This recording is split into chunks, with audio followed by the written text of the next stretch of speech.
Okay, in this lecture I'm going to talk about party leadership, how you get those positions and what you do with those positions once you have them. I want to start off by noting that I've referred to party leaders quite a lot in the lectures for both modules 1 and definitely the earlier lectures in this module 2.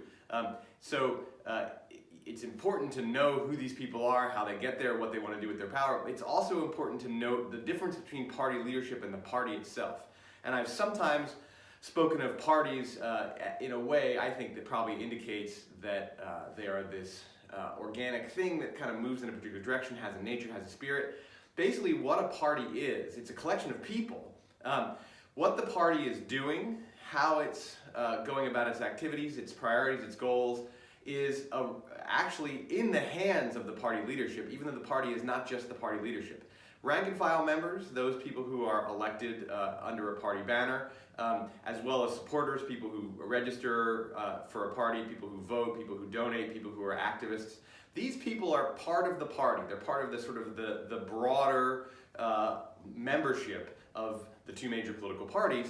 But when I speak about parties as political agents, really it's what the leadership is doing with the party. So there are two different senses in which I've been using the term party, and I've been using them kind of interchangeably, and I just want to make sure that I clearly distinguish between that. A party is a collection of people all working under that label or that banner.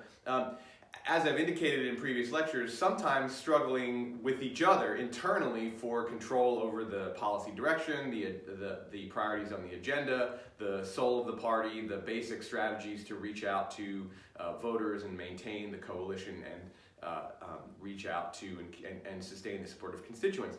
Parties are doing that kind of, that's what the entire party is doing. The ways in which those things are done, and essentially the real battles that occur to make those decisions occur among party leaders. People who are not in party leadership positions are either seeking to get leadership position or not, right? You could be easily elected as a member of the House of Representatives from the Democratic Party, and you're satisfied with being a rank and file member. You want to, for example, be on a committee that has a policy orientation that's going to help you, keep winning elections and serve your constituents. So if you're, say, from a farm region, you want to be on farm committees so that you can have a hand in agricultural policy. If you wanted to take a leadership role over agricultural policy, you would want to become a chair or have a chance of becoming a chair or a ranking member of an agriculture committee so that you have a stronger hand in shaping that. So that's kind of a mid-tier type of leadership goal. But it's for many members of Congress and state legislatures, being a rank and file member, being elected from your district and going and having your one vote, having your seat on committees and being able to serve your constituents in various ways that position gives you is more than enough. For people who are working for local, county, and state party organizations, they may have ambitions to someday rise to, be on the Republican National Committee or the Democratic National Committee, but many of them really just want to continue working in their communities. When you are a kind of ordinary rank and file member of a party, you are of course an important part of that coalition, but you are really not shaping the direction of what the party is standing for, what its priorities are, and how it's going to go about strategically trying to advance those goals. That's why people seek leadership positions, because it's in leadership positions that you have a hand in shaping the platform, the priorities, and the strategies. Now, there are multiple forms of leadership in both of the major political parties, and it's a kind of complicated and very decentralized system. There are really two bodies or two separate sort of domains of party leadership that are important.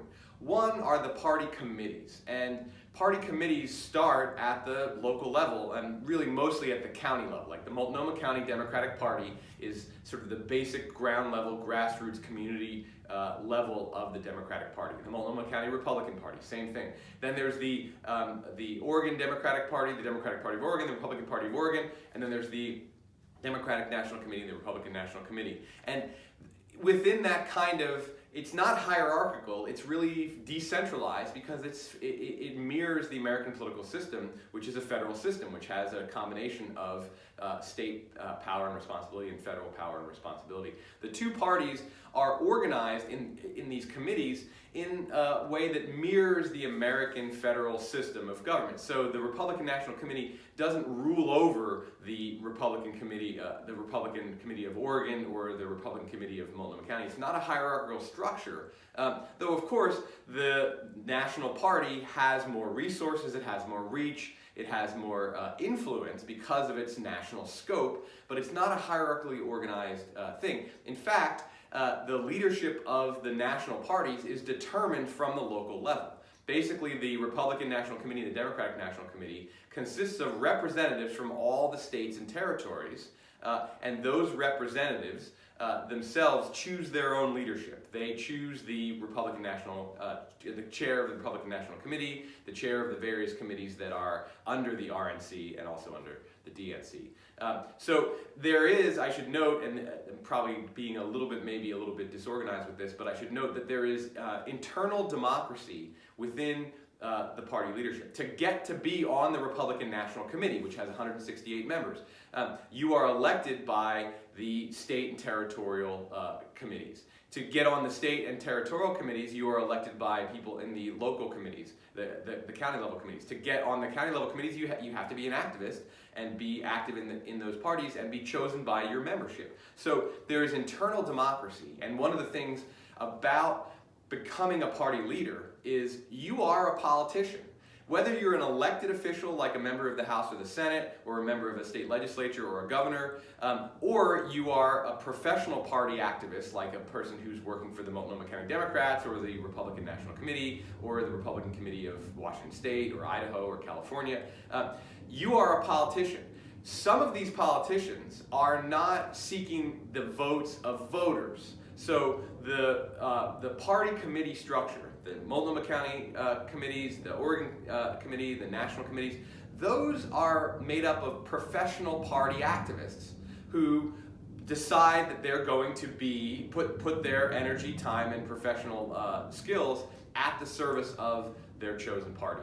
They still have to get support from inside the other people who are professional party activists. So to become the chair of the Democratic National Committee, you are essentially a successful internal politician. You get picked by the county committee to be represented on the state committee. You get picked by the state to go be part of the national committee. You get picked by the national committee to be the chair of that committee. So there's internal democracy, and what that means is there's internal politicking. And this is where one of the ways in which there's the struggle for the soul of the party, because what you're doing as an internal politician is trying to convince other party activists and professionals that your vision, your ideas, your strategy is the one that will best advance their goals and the overall goals of the party. So that's what you're doing as a person who's trying to become a party leader. If you want to be the chair of the Republican National Committee, you have to rise through the ranks. And it's not necessarily a hierarchical thing, as I said, but you have to get elected up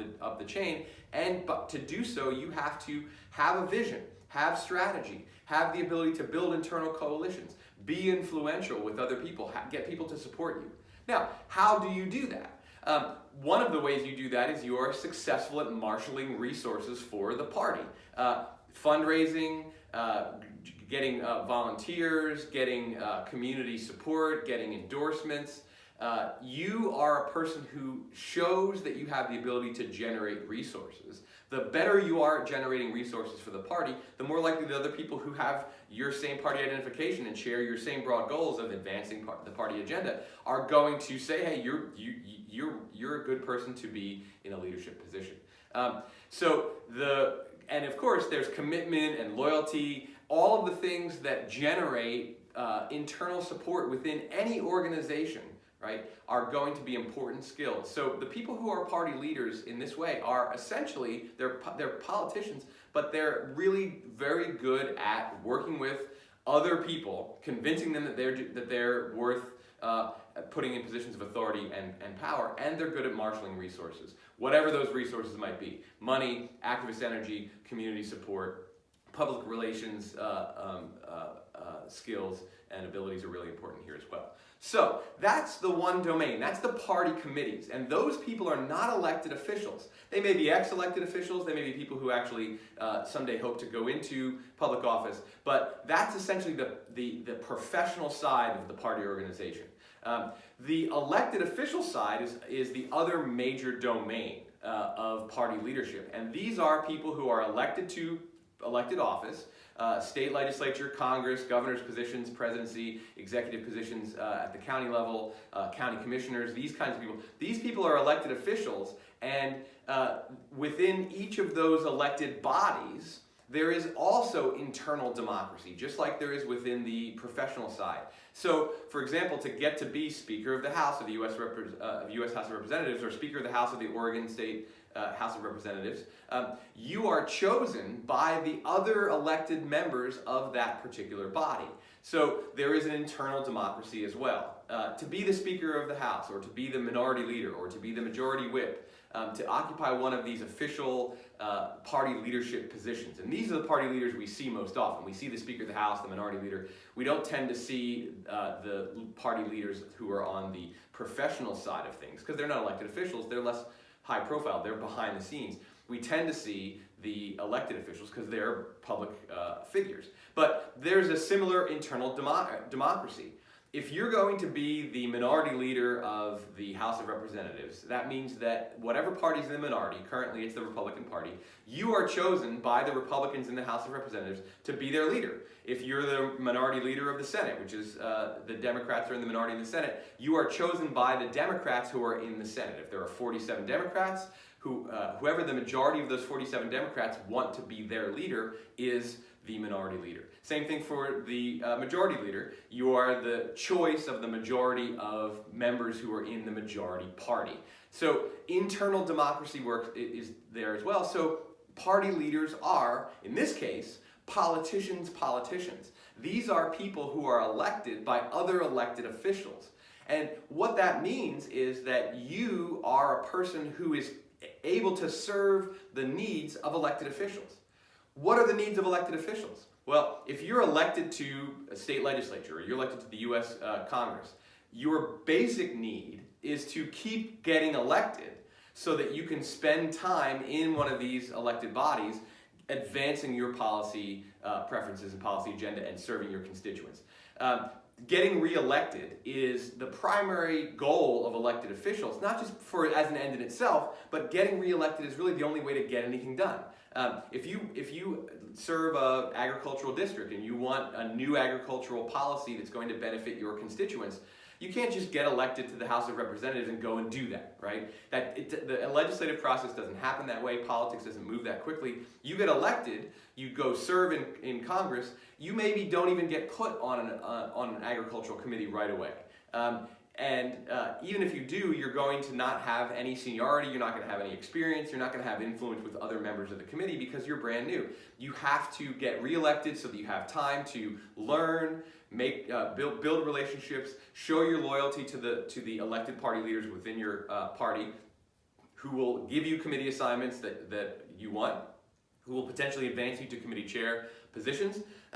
So you have to get reelected. And everybody who goes into politics either knows that going in or understands that very quickly, that getting reelected is essential to doing the things you want to do. Why did you get into politics in the first place? Maybe you got into it for celebrity, fame, and power, but most people get into it because they want to do something for the world. They want to do something for their community. They want their ideas translated into policy. They want to impact the future. To do that, you either know already or you quickly learn that you need to get reelected. And so what you want, because you don't want to spend time constantly having to get reelected, raising money, doing all this stuff, what you want is you want support in your reelection efforts. People who rise to party leadership positions are those people who are capable of providing the most support to their fellow party members in getting reelected. They help them raise money, they help them make connections in the community, they help them make connections with professionals. I've talked about this in previous lectures. That's what wins you the loyalty of other politicians. So to be a party leader within an elected body, to be the Speaker of the House, or to be the minority leader, to be the majority leader of the U.S. Senate, you are a politician's politician. You are capable of providing for other politicians what they need. Now, one of the biggest things that party leaders are able to provide, in addition to these kind of basic electoral resources, money, connections, and expertise, is strategy.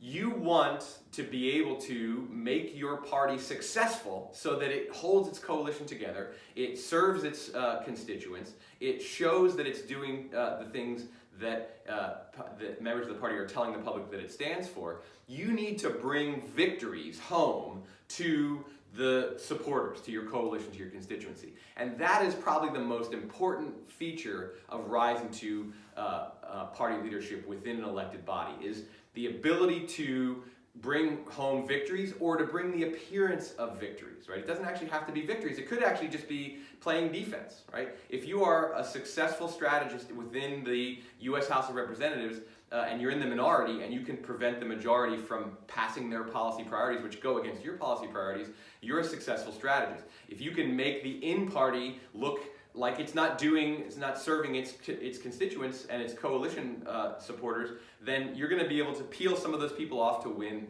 a future election. So it doesn't always have to be passing major pieces of legislation, passing a good budget, having those kinds of marquee victories. That's good, and of course really good and necessary, and you have to have the ability to do that as well, but sometimes it's playing defense. And what it really is it's making sure that whether you win or lose, you look like you're winning. Right? So Nancy Pelosi, the current Speaker of the House, whether she gets the White House and the Senate Republicans to agree to a coronavirus stimulus bill before the election is important, because if she can get a big bill passed that has a lot of Democratic priorities in it, that's a definite victory. But if that doesn't happen, what she wants to do is to make sure that it doesn't look like it's the fault of the Democrats. Now, the Republicans, of course, if they don't pass something, they want to make it look like it's not their fault. They want to make it look like they're trying hard and it's the Democrats who are getting in their way. What gets you to a party leadership position is the ability, not always to win these PR battles, but to win them a lot of the time, and to be able to, one, get those victories when they're available. Two, when you don't have those victories available, make it look like it's the other side's fault. And three, to play defense effectively against the opposition. That's the set of skills that gets you to be a party leader. Now, what do you do with party leadership position? Why would you want this? What comes with party leadership is essentially control over the platform, though the platform is really kind of, broadly each party has its basic platform. You have more control over the specific details of how that platform is going to be turned into policy. What you really have is you have control over the agenda. Both major parties have a huge platform, and they have dozens of stances on all of the issues across the domain of American policy. And the thing is that you don't have time or energy or resources to advance all of those policy preferences. So what's at the top? What do you go for first? What do you do in the first 100 days of a new presidential administration? What do you do with the month that remains before the next pre-election recess? What do you do with the political capital that you have by having a majority in the House of Representatives? What do you spend your time negotiating with leadership in the other chamber of Congress? There's limited resources for all of these things. What goes at the top is in the hands of the party leaders. So the reason why you want party leadership position is because it gives you the highest level of control, not just over what the party stands for, but what the party's actually going after and what could legitimately be achieved. Right? Now, this is where there's struggling that goes on, because let's say there are certain people working within the Democratic Party who really care a lot about voter access and voter equity, and there are others who care more about environmental regulation and healthcare. Which of those issues is going to be at the front of the Democratic Party's agenda? All of these people will agree probably on the policy, at least policy outlines in all of those areas, but which is going to be the one that gets pushed the most? The reason why you struggle for party leadership with other party members is that you would like your priorities, the things you think are the most important, to be the ones that actually get acted on. So when you're a rank and file member, you have a vote, and you are important to the, either to the majority. So if the Democrats want to maintain their majority in the House of Representatives, they need each and every one of those Democrats to get elected at 218 of them or more. So if you're one of those 218, great. But if you're only one of those 218 rank and file member, you essentially have to take what the party leadership gives you in terms of the agenda. You have to take what the party leadership gives you in terms of committee assignments. That's why some people want leadership positions. Others don't. They don't necessarily want to engage in that struggle. And it's a difficult, high-stakes, competitive struggle. So to get there, you have to be able to provide electoral resources to the rank and file members. You have to also be able to achieve and bring home victories or perceived victories so that your party can win more seats in future elections so that you can maintain your majority. So that's what the elected official party leaders are doing. On the professional side, they're really providing the support. They are the ones who are trying to get those legislative majorities, to get those executive positions. The job of the professional party activists who staff the party committees is to make sure that as many people from your party are elected to elected office as possible. You want as many governor positions, you want as many Secretary of State positions, you want as many members of state legislatures, as many members of Congress from your party as possible.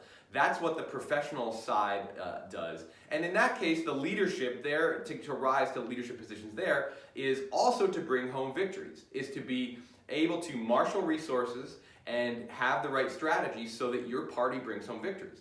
If you're the chair of the Democratic National Committee and there's a red wave and the Democratic Party loses a bunch of seats across the country, that's bad for you, and you shouldn't keep your job, and you won't keep your job if the Republican Party has a wave election and sweeps up a bunch of Democratic Party seats.